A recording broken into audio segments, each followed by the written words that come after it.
an official warm welcome. Good morning, good afternoon, and good evening. We have people from all over the world. We justify impact for breakfast because somewhere around the world it is breakfast time. So for someone, it is at least a few people here in the room. So it's a pleasure to have you all here with us today. I have the pleasure to co-host today's session with Mila Lukic from Bridges Outcomes Partnerships. For those who don't know IFB and are for the very first time at an Impact for Breakfast session, IFB is an informal network of family offices, foundations, funds, venture philanthropy, and intermediary organizations that come together on a regular basis in a very informal way over a breakfast session in either virtually like this one or in their local chapters. We have 33 chapters around the globe, consisting of 3,500 members spread all around the world. If you're interested about IFB or want to learn more, you can visit our website, www.impactforbreakfast.com, or you can, of course, also reach out to me. I'm happy to answer your questions. Also with me today in the room, I see there's Audrey Selyan. She's a colleague of mine. She was the person who started IFB in 2008 back in London. Yeah, so it's a pleasure to have you with us as well, Audrey. And then just to give you a quick idea about or rundown how the session is, the agenda of today's session. So after my intro, Mila will take over as a moderator, introduce briefly the speakers, and she will also give an overview of her work before she gives the stage to our wonderful speakers we have here today.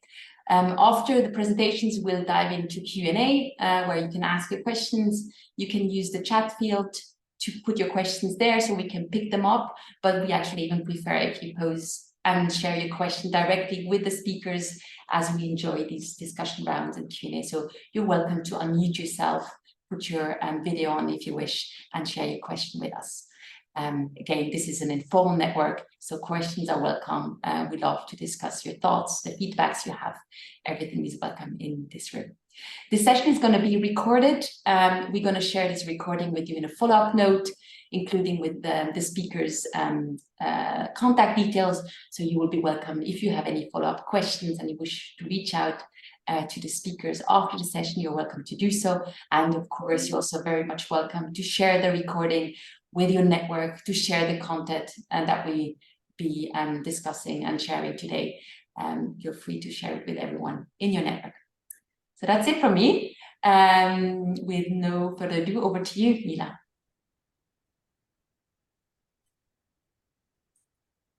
Thank you very much. Sorry, the unmuting didn't get easier many years later. But yes, absolutely wonderful to be here and wonderful to see some familiar faces and many new faces. And it is brilliant to have so much interest in the discussion topic that we have today. So we are in for a treat today because we are exploring the topic of East Asia's quiet revolution, the rise of social impact bonds in Korea and Japan. And we are really focusing on hearing we're hearing that from first-hand leaders and practitioners in the countries and in the field. And we will specifically hear from Michiru Toda, who is the Deputy Chief of Economy, Deputy Chief of Impact Economy Lab at the Japan Social Innovation and Investment Foundation. Michiru will give us an overview of the current landscape in Japan, as well as some of the most recent learnings and projects which have been launched, which is fantastic. And then we will also hear from Xian Ha, who's the project manager at Pan Impact Korea, as well as Jai Hoon Kwak, who is the CEO of Pan Impact Korea, who will share their journey in the Korean context of the projects which have been launched and projects which are in development and the overall learnings which have emerged from the work thus far. So as you can see, it's an incredible privilege to be in such company and to be hearing firsthand from practitioners in terms of the work that is being created and facilitated right now, which is all fantastic. But before we do that, I will start with a little bit of an overview of where we are globally. What are some of the learnings that have been developed and which have emerged from the work to date globally, so from the last 11 years of social impact bonds and outcomes contracts, and hopefully that is a little bit of a useful framing as we are moving into the specific country examples and the specific deep dives in the context of Japan and Korea. So that is the plan for today. We have time for questions at the end, but if you have any questions along the way, please do interrupt us, because we do want to make sure that this is relevant and helpful to all of you on the call. So please do either put your hand up or start speaking, whichever works. Good. So if everybody is happy with that, we can get started. Yeah, good. Okay. So I will share my screen, hopefully successfully. You never know. Oh, that's somebody else's screen. Is that okay? Is everybody seeing this now? Yes. Yes, fantastic. Good. Yes, so in terms of giving the global context and thinking about what it is that we're talking about, I will focus on outcomes partnerships, if you will, and I will explain why is it that I'm using that term rather than impact bonds or social impact bonds specifically. And I guess the essence of what we are trying to do is collectively, and you will hear that extensively from the fellow presenters as well, we're all trying to create better outcomes for citizens and better value for government and the society. And so with that in mind, what we're exploring are different ways to achieve that. And I should have introduced myself. So I head up Bridges Outcomes Partnerships, and within Bridges Outcomes Partnerships, what we do is basically support and create outcomes contracts and outcomes partnerships. We've been doing that across the UK for about 11 years, as well as outside of the UK, both in high-income countries, but also in low and middle-income countries. And that work we've started doing over the last 5 years. So overall, we've supported 70 different projects, and they range across the themes of education, homelessness prevention, health and social care, particularly focusing on social determinants of health, children's services, so a range of approaches with families and young people with a range of behavioral challenges, as well as employment and environmental projects, which are looking to create both environmental and social outcomes contracts or social outcomes at the same time. And so what I will cover today briefly is what are the types of problems which need this approach? What are the main uses of outcomes partnerships? What are some of the innovations which have emerged? And then what are some of the barriers that we need to deal with, and how can we overcome them, including the use of really strong data which emerges from these projects. So I suppose this, to start, taking a step back, why are we talking about all of this? Well, we are talking about it because it's important to recognize that there are some issue areas where there needs to be a change in policy focus. And so there are situations where you need to treat a very specific issue. And in order to do that well, you need to identify an effective process or treatment, and you need to kind of document that and implement it consistently across the country. And then you need to manage the fidelity and consistency of the implementation. And basically what you're trying to identify is what works, and how does such an approach then gets implemented to everybody. Now, that is very successful if you're trying to deal with a single diagnosable problem, like the need for a hip surgery or a specific vaccine. Where that doesn't work is in situations where you really need to deal with a holistic series of challenges, and you need to create, you're dealing with a really varied series of challenges, and you need to create holistic, personalized support. So that is true in situations where you're trying to support people who have multiple long-term conditions, or you're trying to prevent homelessness, or you're dealing with individuals who are refugees and are trying to integrate into communities. So really, in those situations, in order for you to identify what success looks like, you need to spend time understanding a range of different problems. And then you need to create a personalized pathway around each individual and in each locality. And then you need to figure out, what is the progress towards that particular goal. And for that to be effective, basically what you're trying to determine is a what works approach, which is different for each person. And that is the essence of outcomes models. The reason why you are able to, or the reason why outcomes partnerships in particular foster this way of working, is because you're not necessarily creating a prescribed service, which is defined and prescribed by either central government or local government or outcome funders. What you are identifying amongst partners is a shared vision. And it's that shared vision which then drives all of the partners to corral around that goal and to find really individualized solutions which are supporting people effectively. So I suppose that's kind of the whole point of what we're collectively trying to do, and why outcomes models are particularly interesting. And what we will explore a little bit are kind of the specific examples of how that worked in practice, but also some overall learnings which should be which are hopefully useful given the practice over the last number of years. And if we again take another step back in terms of how many projects are there now, so at the moment there are about 283 projects around the world, and that is this information is captured in the impact bond data set of the Indigo Initiative, which is an initiative housed within the Government Outcomes Lab at Oxford.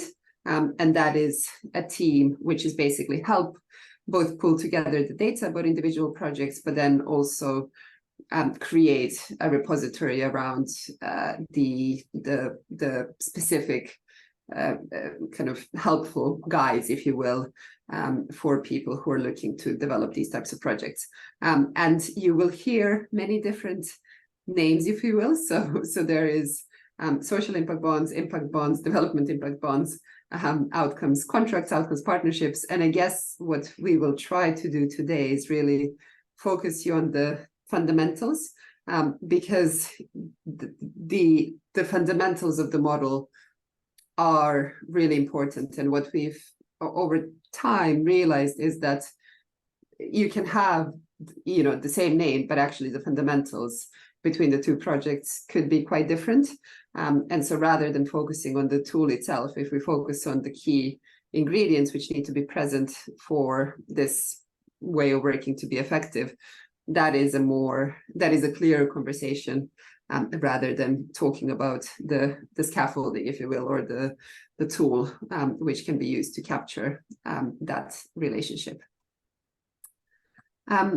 Good. So moving on, then taking a bit of a closer step, there are two specific. So I talked about the fact that more personalized services are needed for situations where you're dealing with multiple challenges and you need more holistic support. But the outcomes focus is particularly effective in two situations. And that is when in situations where you have the evidence base, which is really poor, and nobody really knows what really works. And so in that, under that scenario, what you need are a series of design innovations that help you build a new service. And so that's very relevant in homelessness prevention, supporting people with long-term conditions, supporting unpaid carers and so on. And I will talk a little bit as to what that looks like in practice. And then the second use case is a situation where you do actually have promising services, but those services are constantly underperforming their potential. And that is because some of the restrictions around the traditional contracting prevent that flexibility in delivery, which fosters the achievement of impact. And that has been particularly relevant in some of the family therapy interventions, where it's a standardized family therapy approach and intervention, but actually there are opportunities for improvement within the implementation, support for mothers, travel training for individuals or for children with special needs. And those are just some of the examples. And so if we dig a little bit deeper, this is an example of a homelessness prevention project and dedicated homelessness reduction project by working or through work with individuals who are sleeping rough, in this case across Greater Manchester.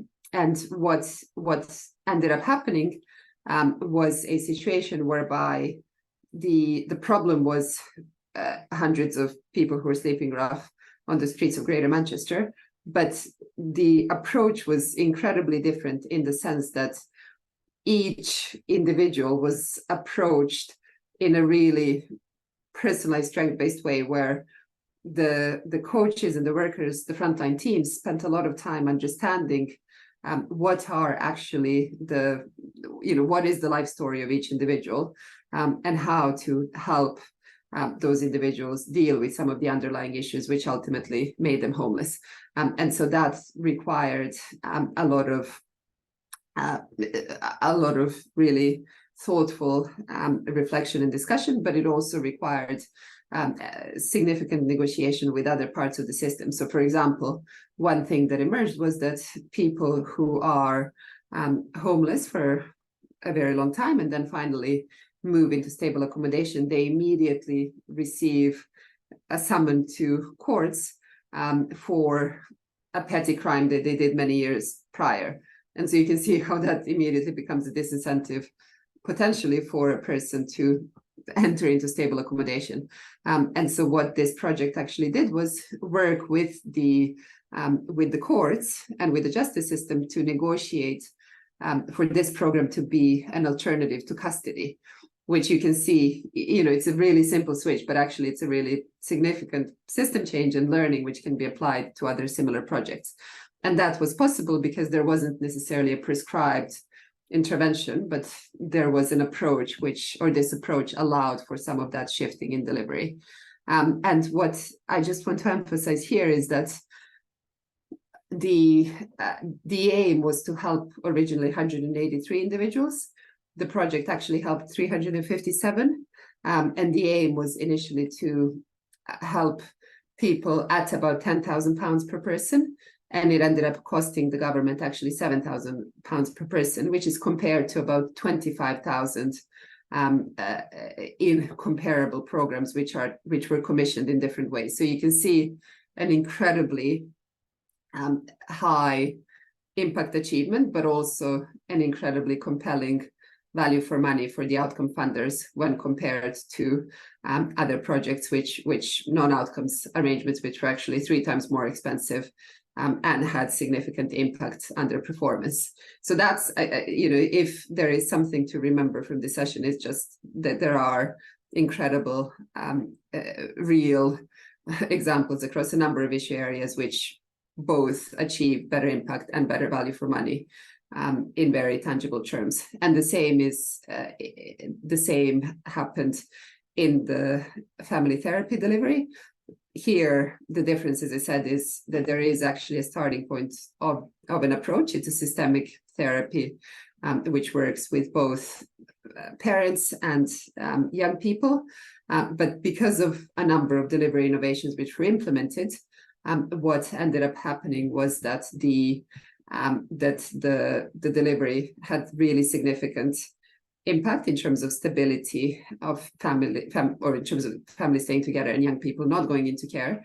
And again, cost per family, as you can see here, between 16 and 18,500, which is significantly lower to comparable services, which were between 20 and 35,000.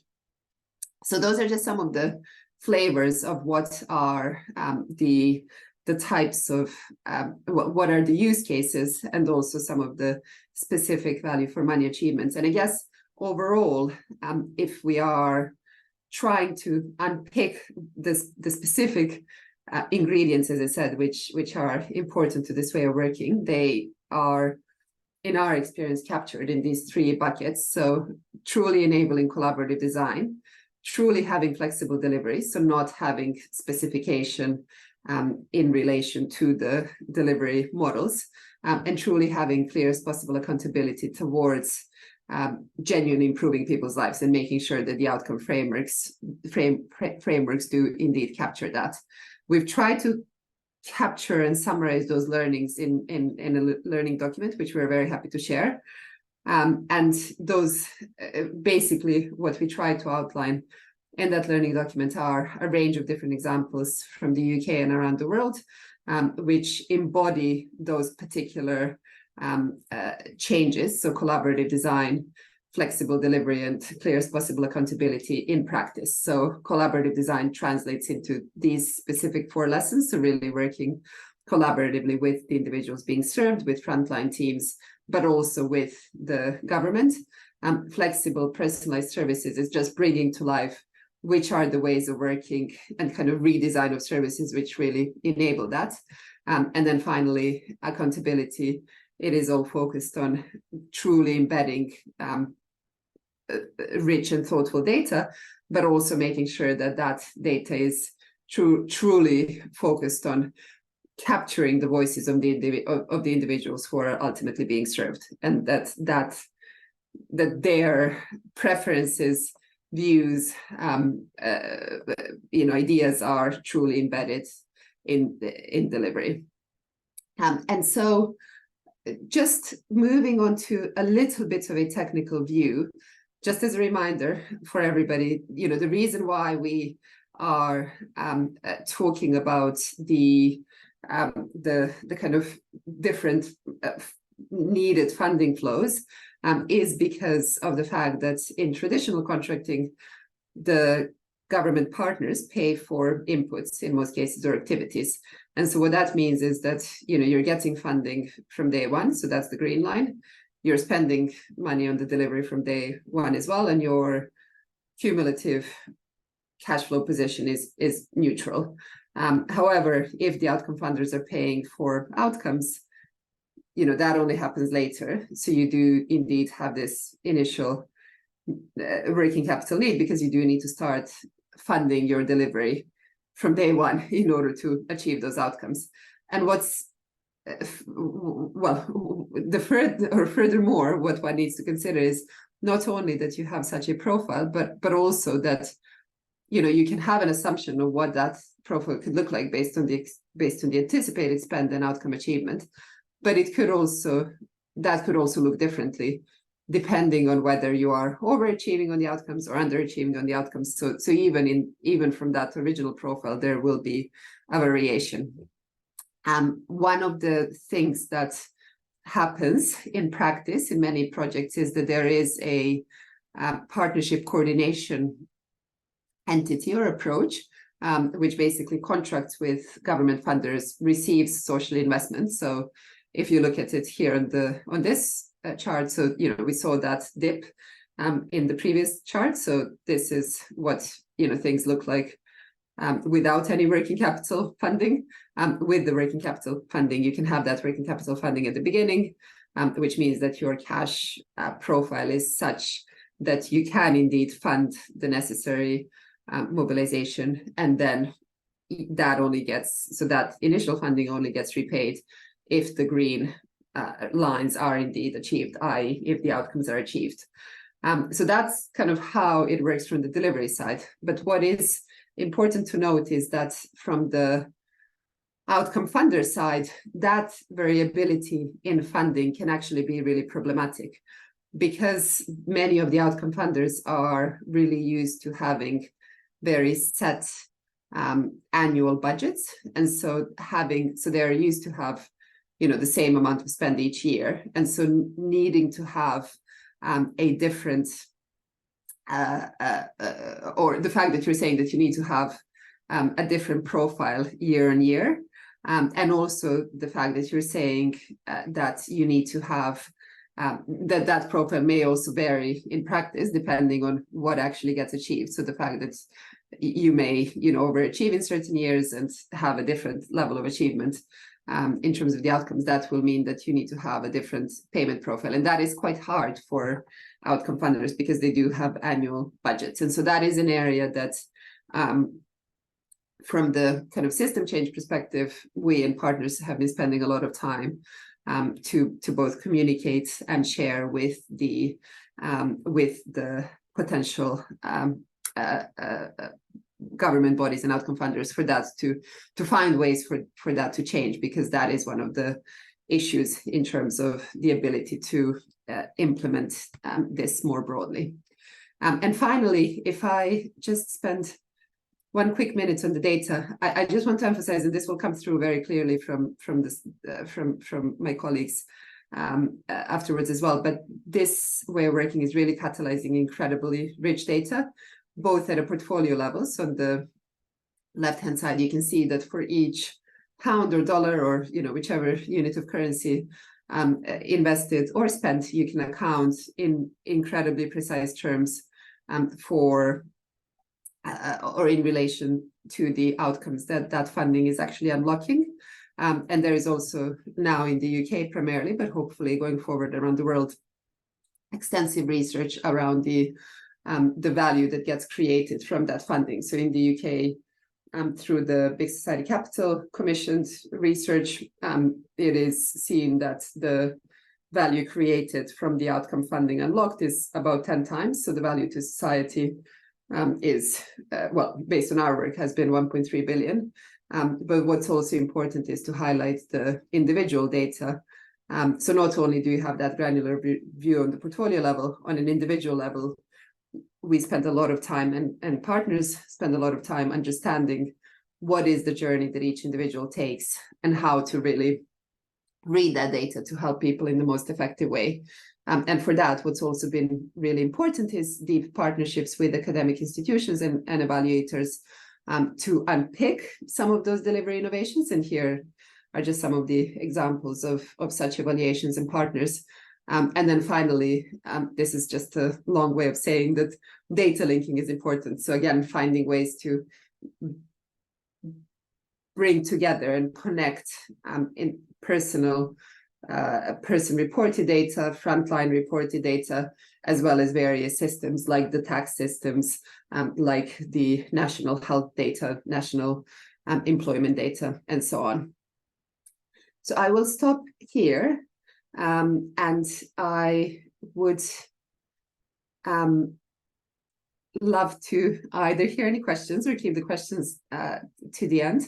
And if no questions at this point, I will then pass. Oh, we do have questions. Okay, perfect. Could I try? Thank you. Thank you for your presentation. My name is Suzuka. I'm an untapped associate here in London. I have one question about your flexibility and collaboration.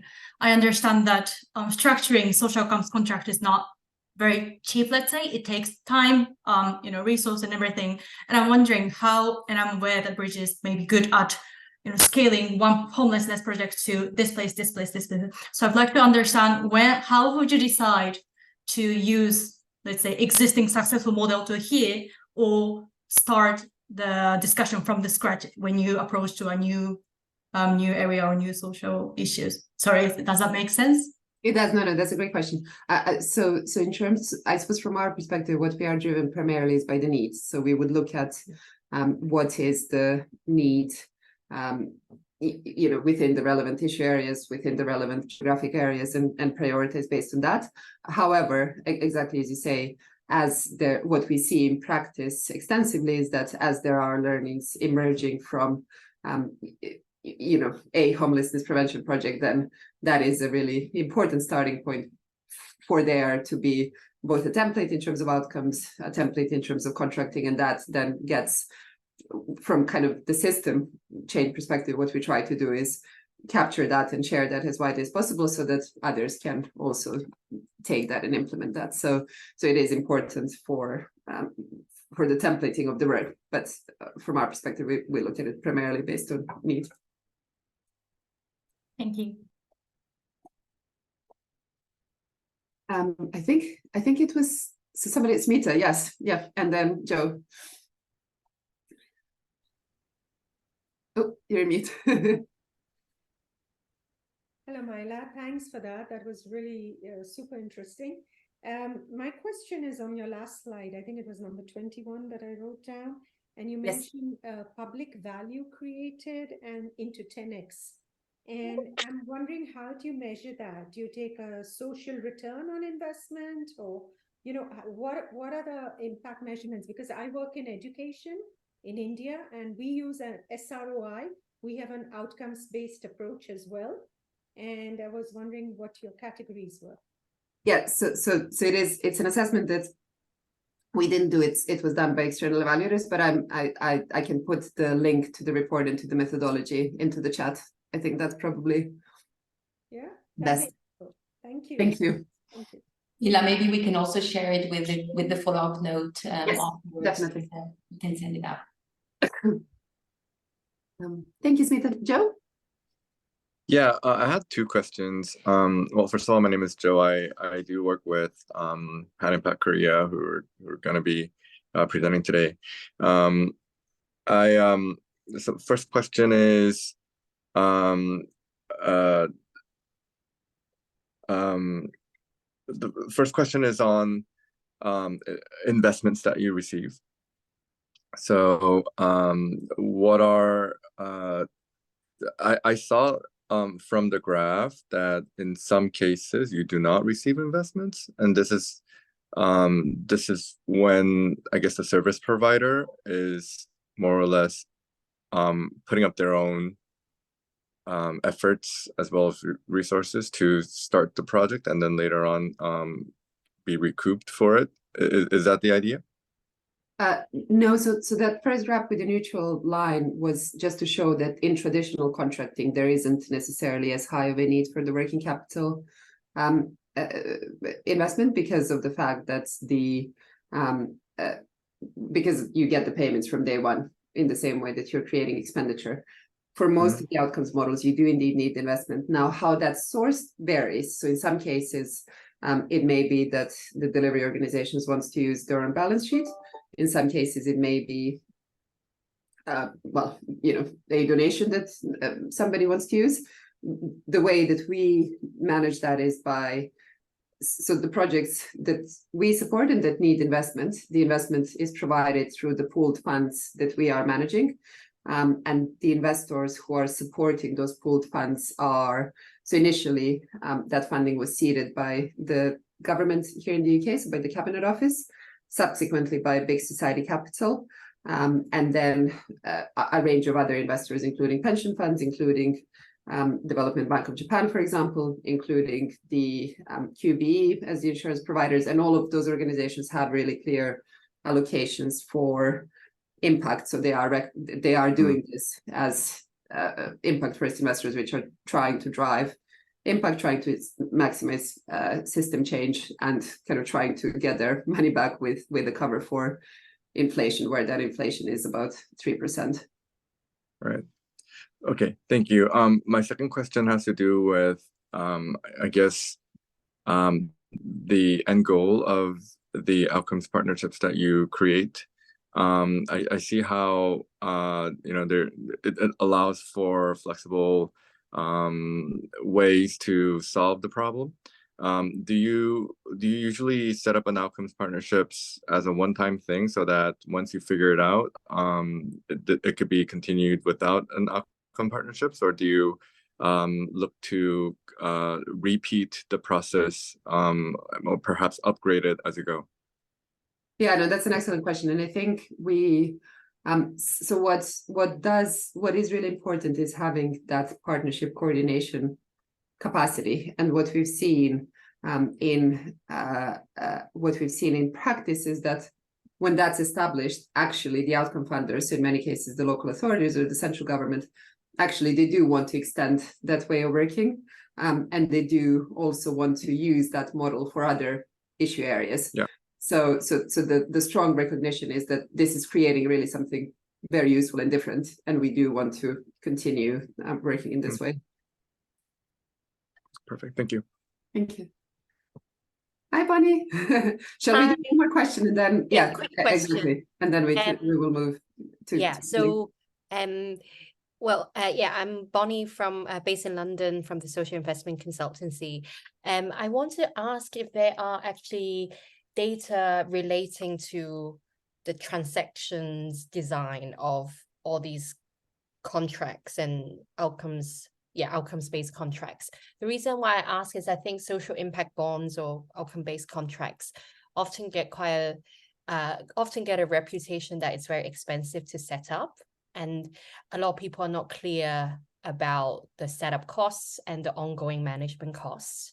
I think in other financing instruments, it's clearer how much it costs to structure a loan, but this is very complex. So are there actually kind of transactions data available that then if someone external comes in and say, okay, I actually want to put my grant money to support structuring a social impact bond, then they know what value for money looks like? Yes, so we have actually recently just published a blog with the Government Outcomes Lab talking about the evolution of that and the evolution of the how much does it cost to develop something. So I will also share that here on the chat. And I think you're right, Bonnie, absolutely. I think in terms of the evolution, when something is being done the first time, absolutely, it does take more time and effort than when you do have developed, some developed models and templates. But I think what is really, really important is to continue. I do think that there are some misconceptions around kind of comparing apples to apples and recognizing actually the development work that does need to be done for any type of a project and for any type of a contract. And I think that's often not really considered, as well as what is ultimately important is the numbers that I was sharing in terms of the absolute ultimate cost per outcome, because in some cases, yes, it will absolutely make sense to do that more intensive collaborative work at the beginning, because ultimately or the hypothesis is that it will drive to, or it will enable further outcomes and higher success rates, which can be captured then in that pricing in terms of the ultimate price per outcome. So it's few different angles, but in terms of the practical, specific, written down thoughts of that, I will share in the link the examples that we've tried to compile with the Government Outcomes Lab. Amazing. Thank you all very, very much. Right. So Michiru, if I may pass it on to you. Thank you, Mila. I'm Michiru from Japan. Nice to see you, everyone. Mila, just a quick question. Is it better to finish my presentation within 15 minutes? It is scheduled for 15 minutes, but I think time is running out. I think we're still okay, because we captured, we were going to have 35 minutes for questions, and we have captured some of the questions now, so we will have 15 minutes for questions at the end rather than 35. If Deborah, I can see you now, if you're happy with that. Yes, please do use 15 minutes. Okay. Covered some of the questions as Mila said. Thank you.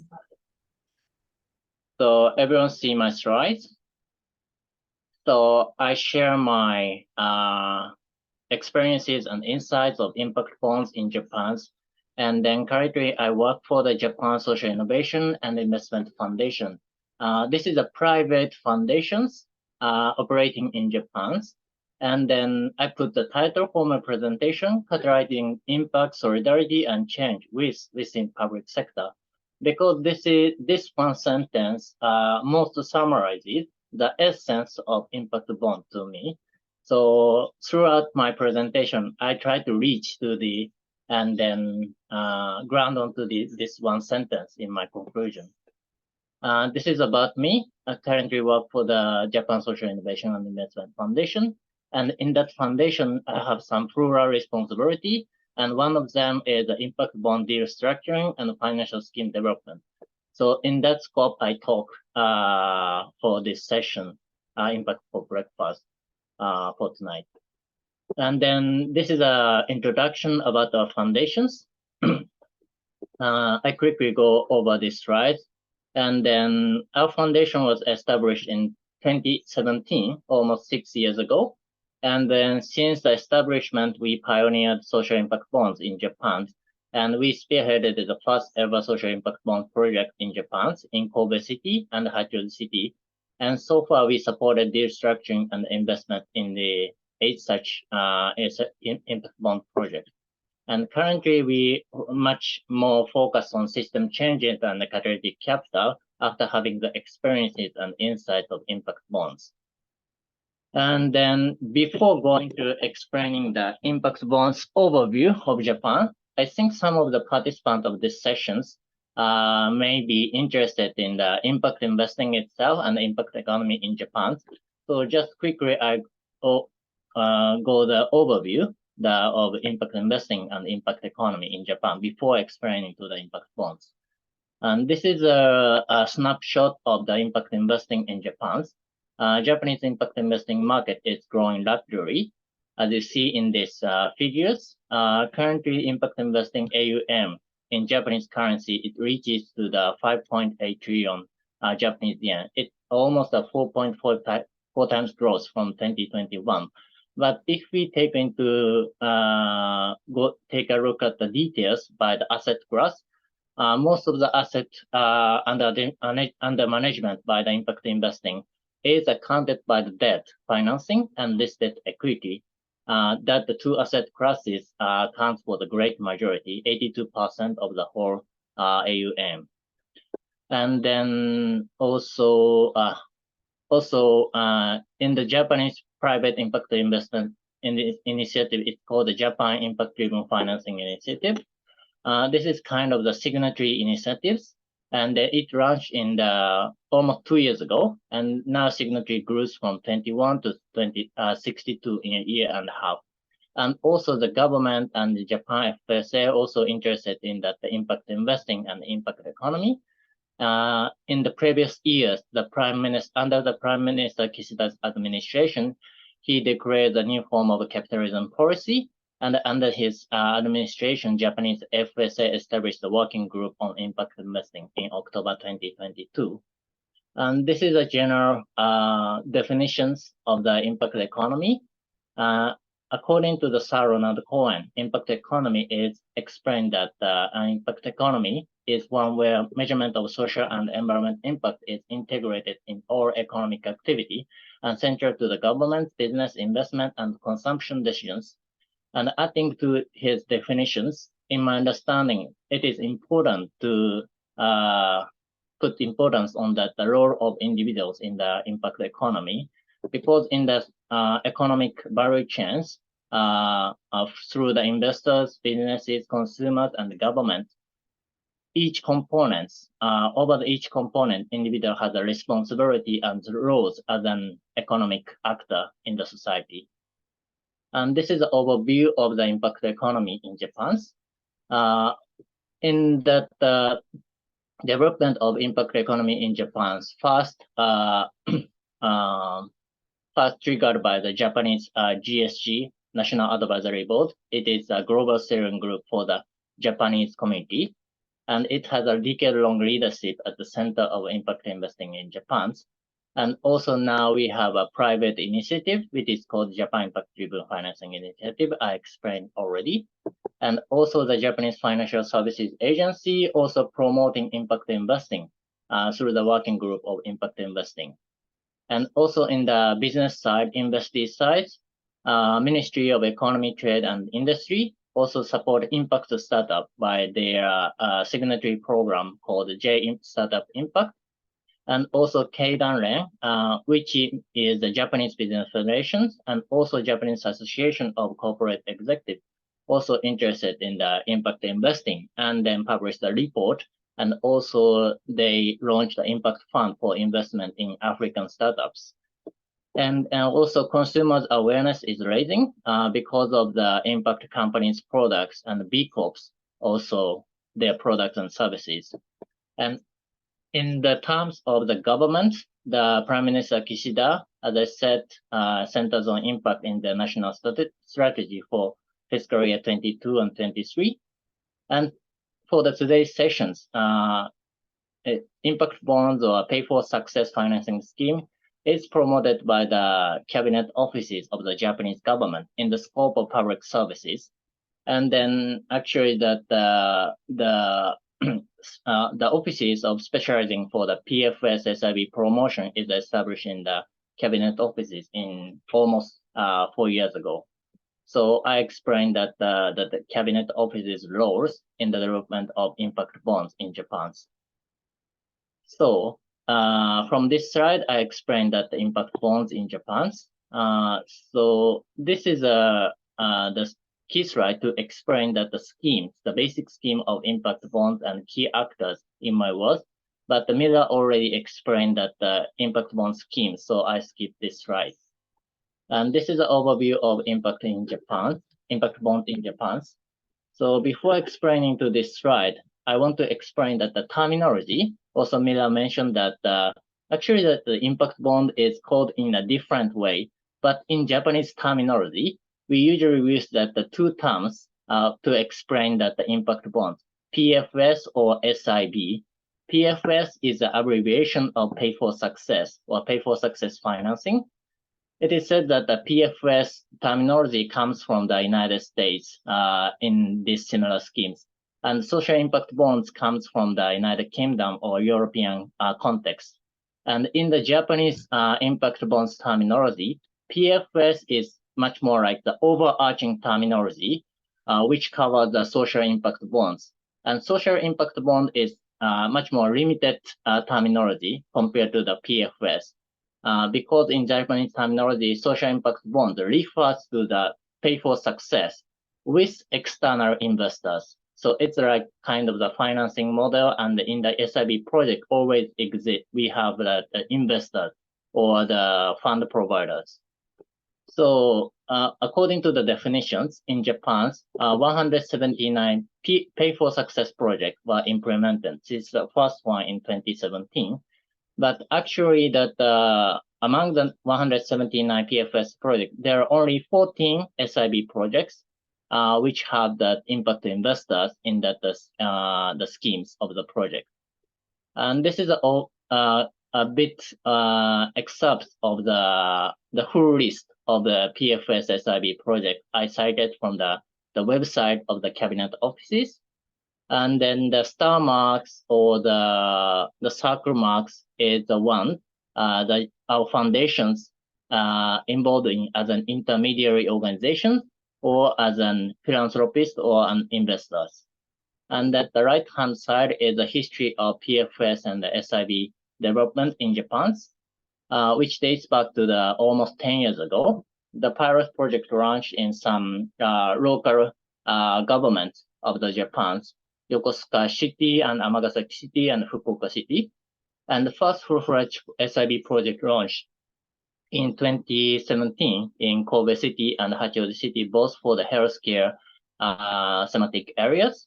And there's some support from the ministry to supporting the local governments to set up this innovative schemes in terms of project development and also some technical knowledges from central ministry to the local government. And there's a growing policy momentum in the 2019. As I explained, in that year, promotion of PFS and SIB became a part of the national strategy as the one to be promoted under the establishment of the Office of PFS Promotion under the cabinet offices. And the first SIB project finished around 2020. And then 2021, the Ministry of Justice introduced the first government-led SIB project on recidivism preventions. And 2022 and 2023, I observed some rapid increase of pay for success project implemented as of May 2023. As I said, out of 179 PFS projects, there are only 14 SIB projects. So in summarize the overview of impact bond, there are many, more than around 180 PFS projects, but then the majority of it is without external investor, which means that very simple scheme PFS project existing in Japan. As I explained in the previous slide, this is kind of the outcome payers as the local governments and service providers as impact providers and beneficiary. Only that the three players exist almost all majority of PFS projects in Japan, and the limited number of SIB projects exist as we have the impact investor in that project. And this is a seafood our foundation's impact bond project fact sheet. We started from the Kobe Cities project, and then the last one we supported the Ministry of Justice as the intermediary organizations. And this is an indicator like the pay for success metrics and successful rate, target and actual rate. And then from the next two slides, I introduce some two symbolic case study to see the core characteristic or fundamentals of Japanese impact bond. The first one is actually the one which was introduced in 2017 as the first ever social impact bond project in Japan. In that case, that the outcome payer is a local government called Hachioji City. It's a part of Tokyo metropolitan areas, and that the Hachioji City used impact bond to best perform increasing the uptake rate of cancer screening tests. And the service provider is called Cancer Scan Inc. And investors is our foundations and other commercial private financial organization or Japanese impact investors. And the beneficiary is 12,000 Hachioji City citizens, residents.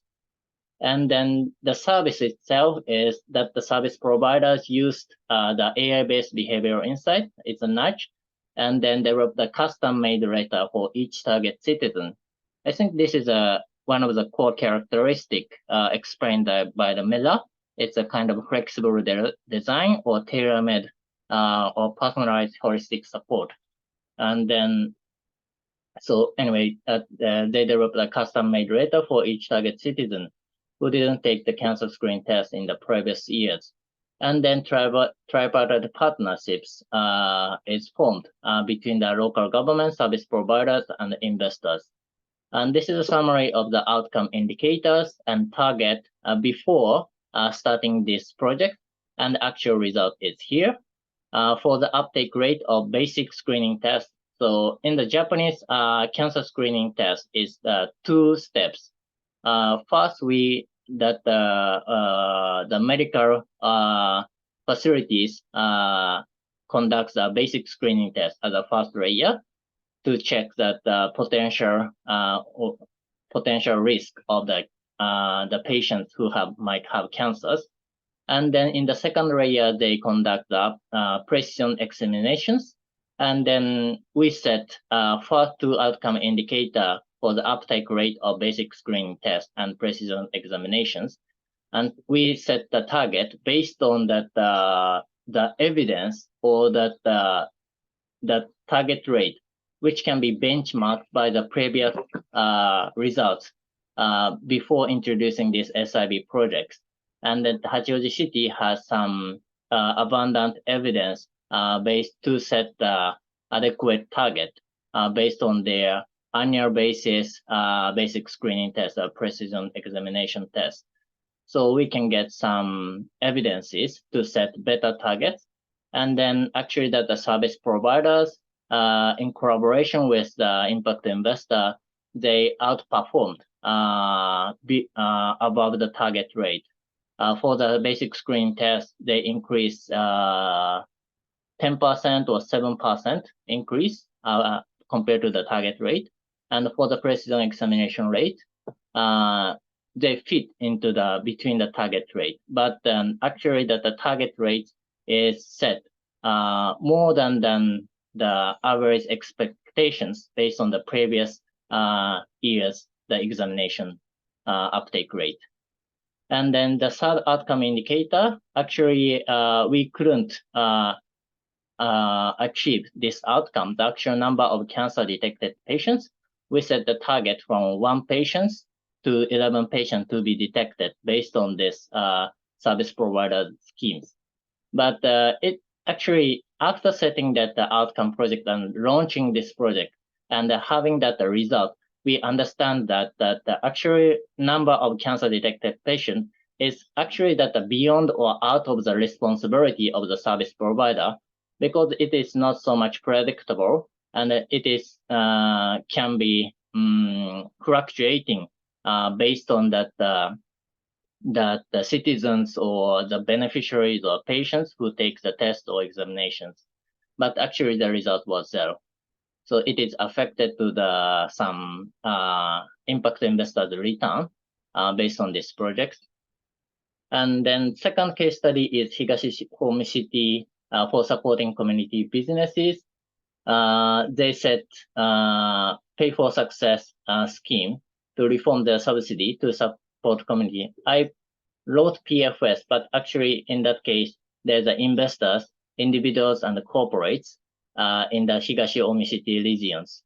The unique point of this case study is because throughout this PFS or SIB project, local organization or local people solidarity is formed throughout this project.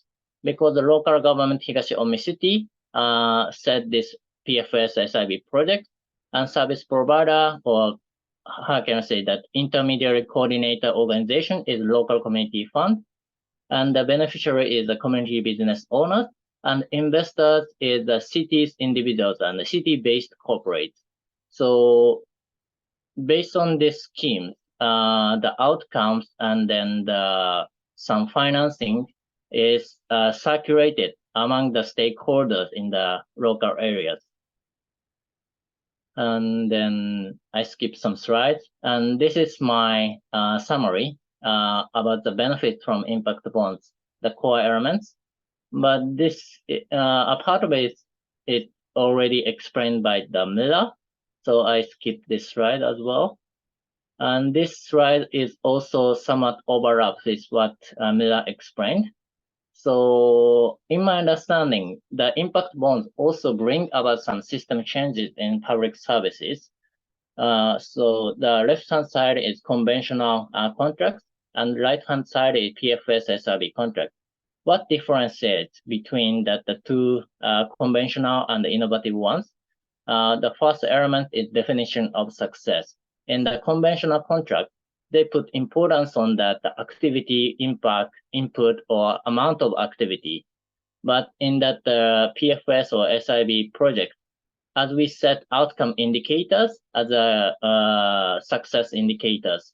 So we, in the SIB project, we much more oriented towards the outcome to be achieved.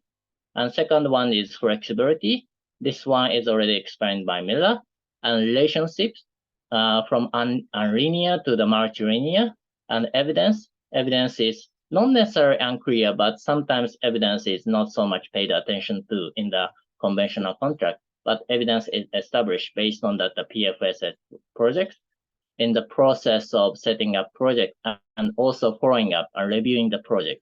And time span, the conventional project, except for some facility buildings, some soft services is provided in within one fiscal year in Japan. But the PFS SIB looks for based on that outcome, so they set their project time span in medium to the long term. And this is frequently asked questions and my answer, but I'm running out of the time, so I stop here to get some questions or opinions from audiences, or I hand over to Mia. Thank you so much, Michiru. That was hugely insightful. Do you mind stopping sharing of the screen just so we can see everybody? Brilliant, yes, and super helpful in terms of bringing to life some of the concepts that we covered at the beginning in the Japanese context. So thank you so much for that. Deborah, how would you like us to do this? Do you want us to move to the next presentation, or should we and then field questions jointly? That would be great. I think it's good if we move on to the next, and we'll take the questions after The end. Sounds good. Thank you. Thank you, everybody. Shen? Okay, hi. Thank My you. name is Shin from Pennyback, Korea. I'll be in the next line to present our Korean experience to the audience. Let me share my slide first.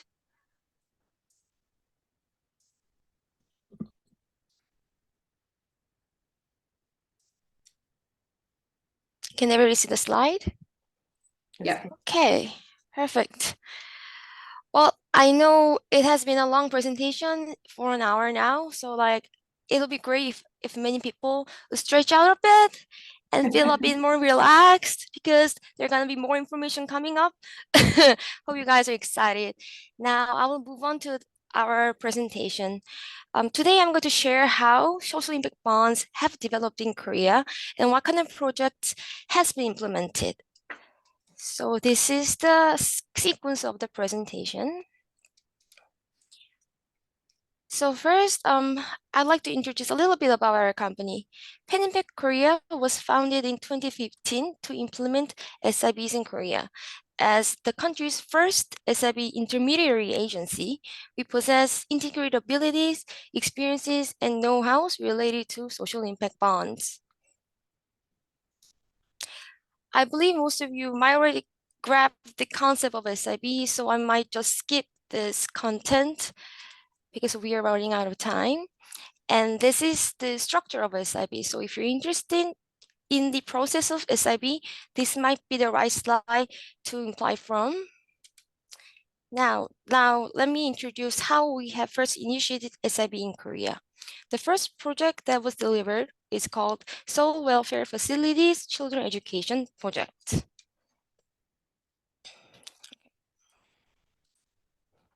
Okay. Before going into the details of the first SIB project, you can see a brief chronology of the beginning stage of the first SIB in Korea. And the journey to initiate the first SIB was long and not easy. The CEO of Pen Impact Korea, Mr. Kwak, had proposed the SIB policy to Seoul City government in 2011. In order to implement SIB, there must be a legal base and a well-designed business plan with measurable indicators. At that time, there was no legal base for SIBs in Korea. So Mr. Kwak visited Seoul City Council and persuaded the councilman to establish an ordinance. The councilman suggested to form a TF team, and Mr. Kwak wrote the draft of the ordinance. Fortunately, the SIB ordinance got passed in March 2014, so three years since he had suggested the SIB concept. But the first SIB project suggested got rejected by the council. The reason was not that the project had any problem, but most of the councilmen did not understand the SIB concept then. However, Mr. Kwak established Pen Impact Korea in February 2015 and kept on persuading government officials and councilmen. So finally, in April 2015, exactly the same project that had been rejected the year before got passed by the city council. Pen Impact Korea became the intermediary through open competition, raised capital, and selected service providers. Okay, this is the visualization of the first project structure. Okay, now I'll explain the details of the first project in Korea. Pen Impact Korea designed the SIB project for borderline intellectual functioning children and made a contract with the Seoul government in 2015. The project was launched by the service providers in 2016. The target population was about 100 BIF children living in Seoul City child welfare facilities, and the project duration period was about 3 years. The BIF, the word stands for borderline intellectual functioning children. So when you measure these children's intellectual ability, the level range from 71 to 84. The IQ level above 84 is regarded as normal, and those under 71 are classified as disabled. And the government provides special educations and pensions for them. But BF children were kind of left in the blind spot of the society. And if we leave these BF children behind, the probability of them becoming welfare beneficiaries is like 15 times higher than a normal kid.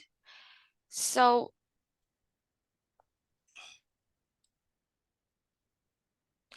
through this SIB project, we raised understandings and social interests for these BIF children. The purpose of this project was to improve BIF children's intelligence and sociality level so they can later have a capacity to self-reliant. The size of the project size is about 0.7 billion Korean won, is about 0.9 million US dollars. It was very hard to persuade the government officials to increase the project size for the first SIB. But nevertheless, the project was very successful. As a result, reached the maximum reward conditions, and the maximum payments, principal plus 25% interest, were returned to the investors. So this slide shows the range of success and failures that was set in the beginning, and the project have reached the maximum goal. So the 52.7% of the beneficiary children was successful in enhancing their intellectual ability and social ability, exceeding the maximum performance target by more than 10% point.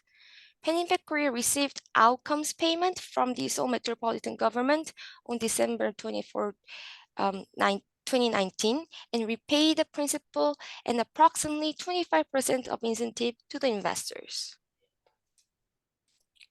So the first Seoul SIB gives a lot of implications.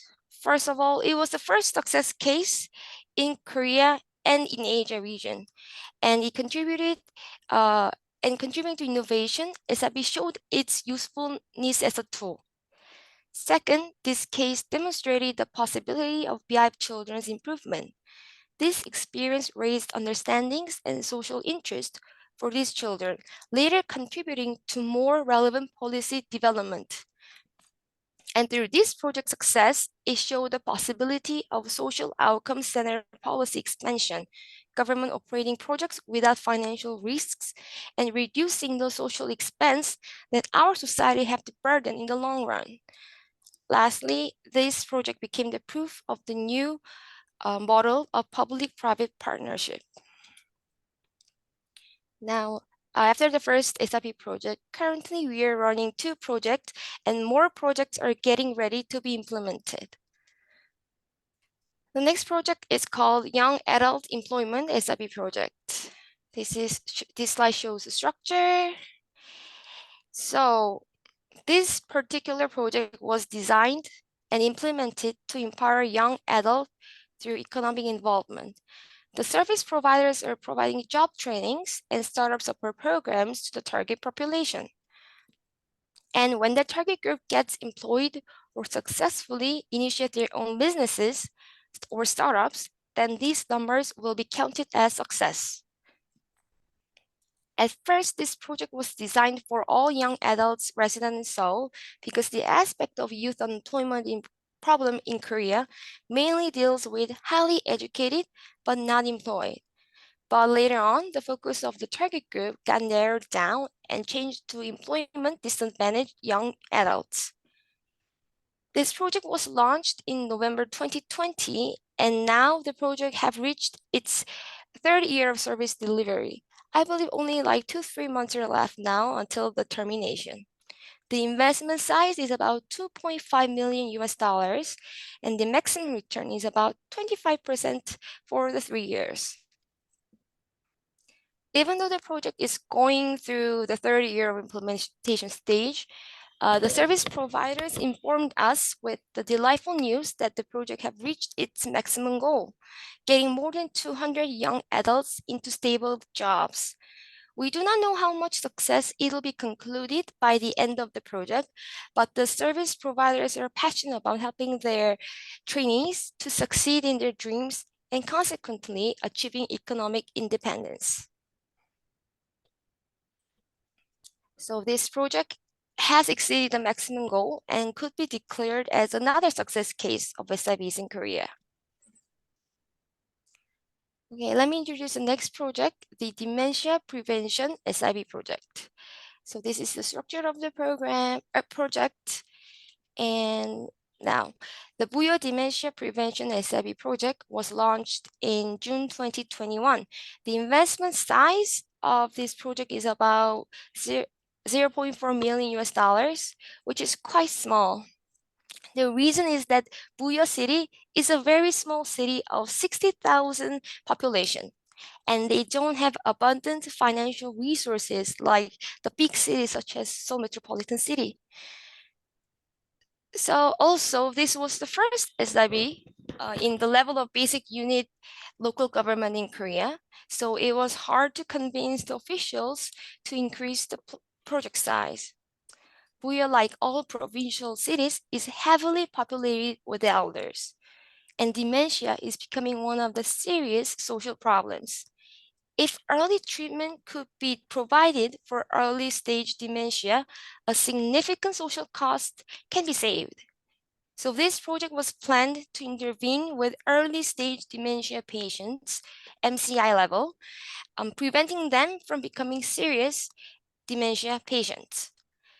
Before starting intervention, the elders will be pre-inspected, and those who are diagnosed with MCIs can enter the program. After 10 months of service delivery, post-inspection will be made and dementia morbidity rate will be measured. The interesting part of this SIB is not only because it is the first SIB project from the basic unit level of government, local government in Korea, or first health SIB case in Korea, but also because it is the first project to combine AI technology. AI speakers are distributed to the participants, and additional cognitive training are provided through the device. AI speakers is connected to an artificial intelligence server that can train the brain through conversation. So brain training is possible naturally, and the service provider can always check the level of training participation and respond accordingly. So currently, a bit more than 2 years have passed for the service delivery, and now 154 elders have finished their post-inspection. And the result is only 5 people out of 154 people have developed into dementia. So the current morbidity rate is about 3.25 to 5%, which is even lower than the maximum goal of 7.5 here. Usual morbidity rate of elders developing into dementia is defined as 15% in various researches. So the current results of this project shows that the intervention program is very effective. We look forward to this SIB project becoming another success case in Korea. So this is kind of sums up the previous projects that we have delivered.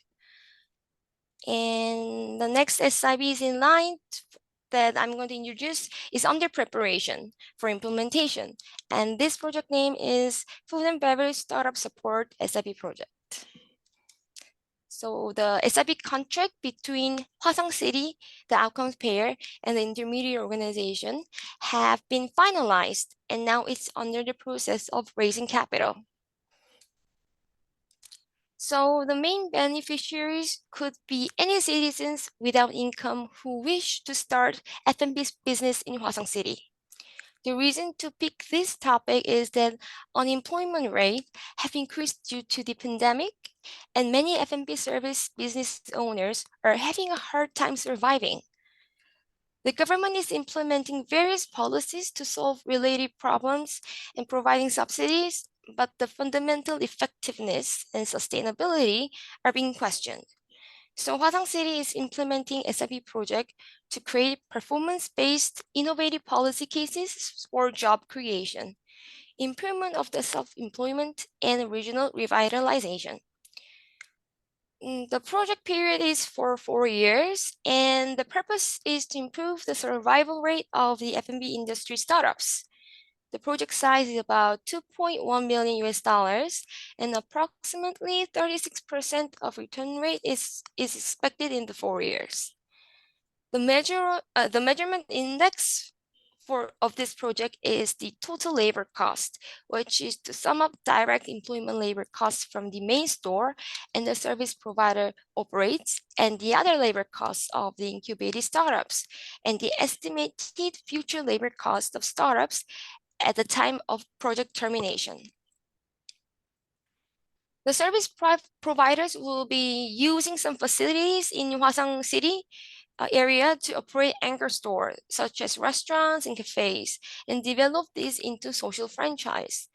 The profits generated from the directly operated stores will be used for project operation, thus continuously improving the project conditions. And through these anchor stores, the service providers will be providing F&B startup training programs and support participants to successfully start their own businesses. This slide shows the outcome goals and the investor returns according to the final outcome of the project. And moving on to the next SIB under preparation is improving depression and suicide prevention SIB project.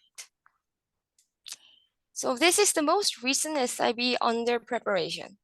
The SIB contract between the outcomes payer and the intermediary is set, and currently it is under the process of raising capital as well. This project will be carried out for 2 years and it will be measured annually. But if a new outcomes payer organization participates or an existing project is renewed during the project, it is discussed that it will be carried out as a continuous project. The project size will be about $650,000 US annually, and the target group will be office workers who show signs of suicide and sufferings from depression. The project will be using PHQ-9 inspection tool as the measurement tool, and the performance indicator will be the reduced social cost through prevention or the number of people who have improved from their depression disorder.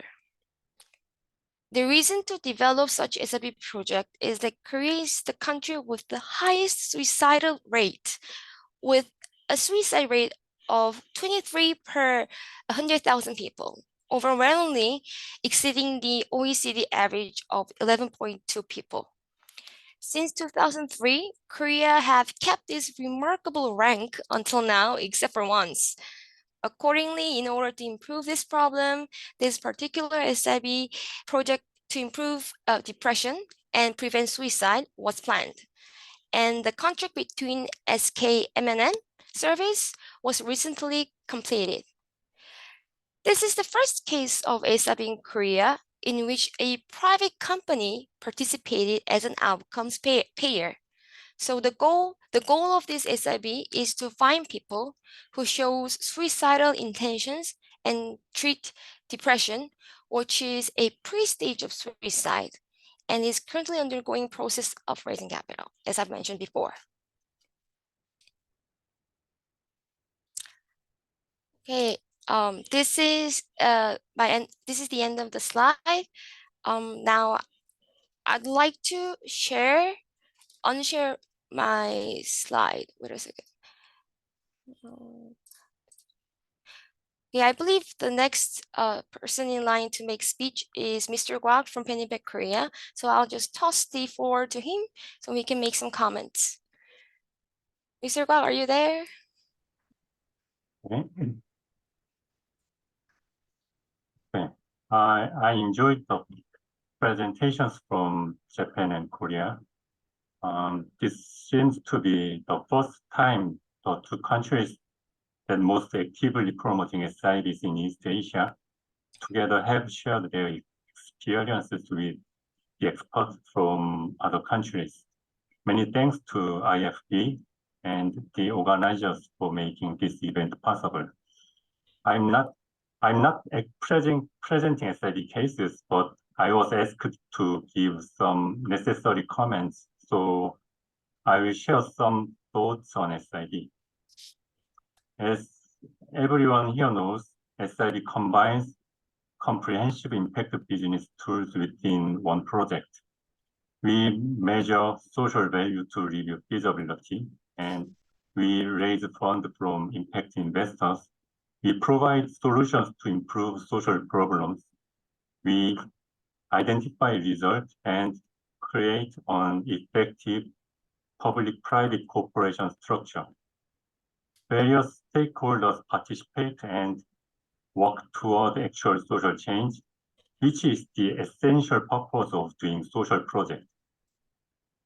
Several years ago, when I was presenting SIB cases with British Embassy officials in Korea, I mentioned that SIB would be the greatest export from Britain in the 21st century. I hope that most countries in Asia will adopt SIBs, but on the other hand, I think it is also fortunate that Korea and Japan have been creating good cases in the region.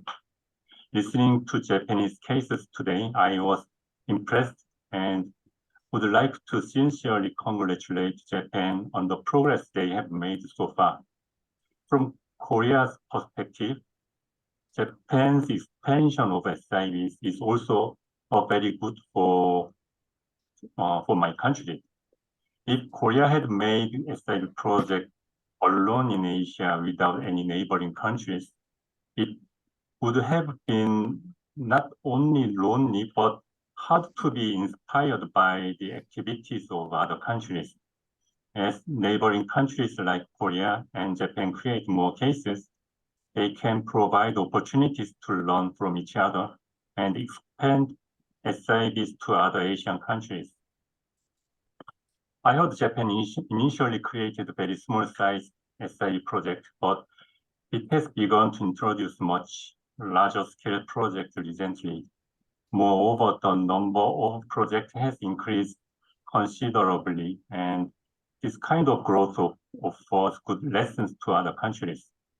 On the other hand, Korea has attempted to apply topics that hadn't existed before, and we tried to apply some new technologies like AI or blockchain to SIBs. Each country has been developing SIB cases according to their own situation. The characteristics of SIB markets might be different in each country, but I think they can help each other in the future.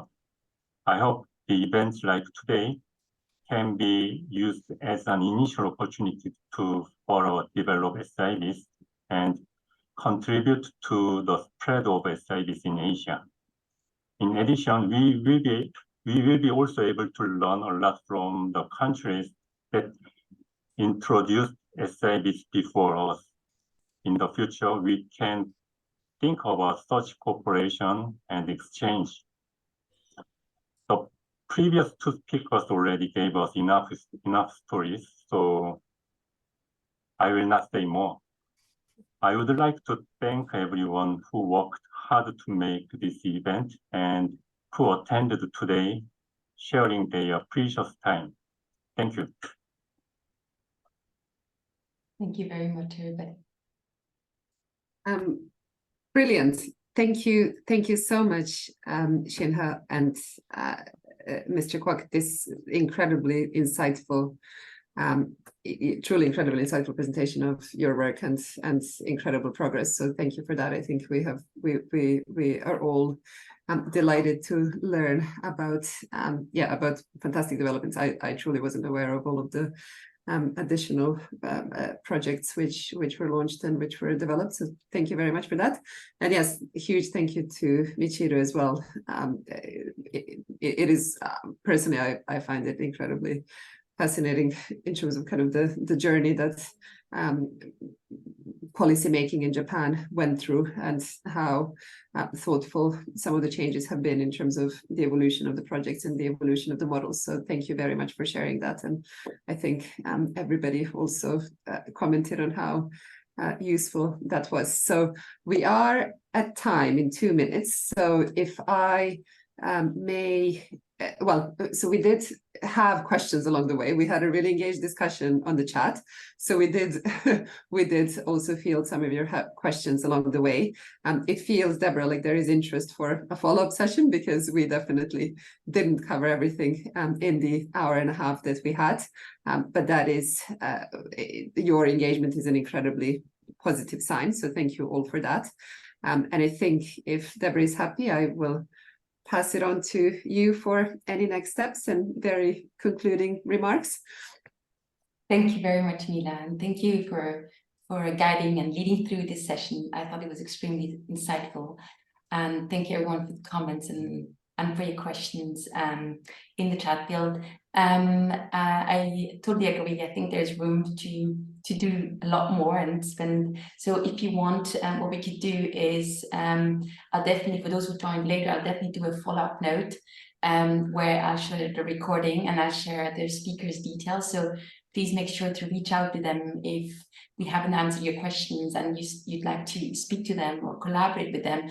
And also, please make sure to share this recording so we have a wider outreach, and this content, this extremely insightful content, can be shared with your networks and the other people that are interested in learning more and what is happening actually in Japan and in South Korea, and I think also overall also what Mila has presented. So please make sure to make the connections. And I'll make sure to send the details out, and we'll explore the possibilities of doing a follow-up sessions. Maybe we could do something with another topic, including also another country, and we can explore other possibilities there as well. So it would be wonderful to connecting in on this topic. I thank everybody for contributing today, for all the speakers, and I really look forward to staying in touch. And take care, everybody. Have a good rest of the day. Bye-bye. Thank you, everybody. Thank you, Deborah. Bye. Bye. Thank you. Bye-bye.